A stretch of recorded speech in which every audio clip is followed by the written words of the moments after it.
भगवान बुद्ध एक गांव में उपदेश दे रहे थे। उन्होंने कहा कि हर किसी को धरती माता की तरह सहनशील तथा क्षमाशील होना चाहिए। क्रोध ऐसी आग है जिसमें क्रोध करने वाला दूसरों को जलाएगा तथा खुद भी जल जाएगा।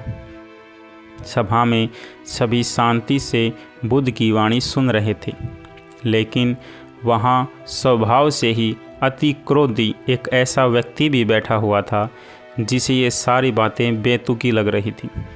वह कुछ देर ये सब सुनता रहा, फिर अचानक ही आग बबूला होकर बोलने लगा, तुम पाखंडी हो, बड़ी बड़ी बातें करना यही तुम्हारा काम है।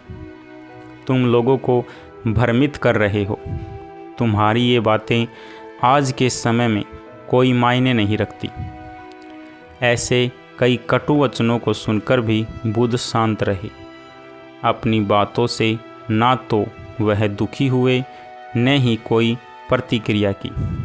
यह देखकर वह व्यक्ति और भी क्रोधित हो गया और वह बुद्ध के मुंह पर थूक कर वहाँ से चला गया।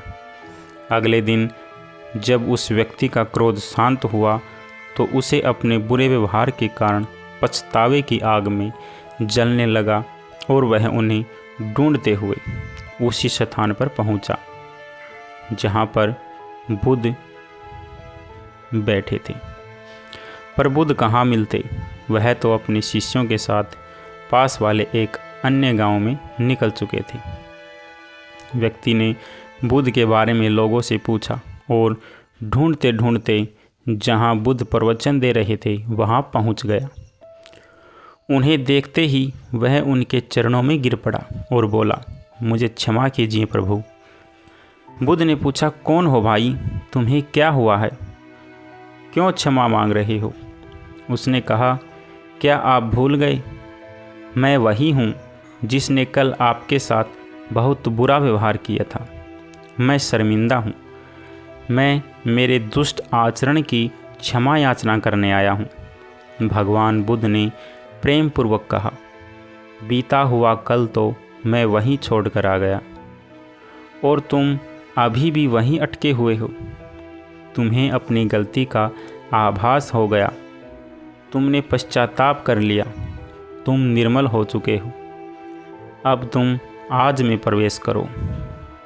बुरी बातें तथा बुरी घटनाएं याद करते रहने से वर्तमान और भविष्य दोनों बिगड़ते जाते हैं। बीते हुए कल के कारण आज को मत बिगाड़ो।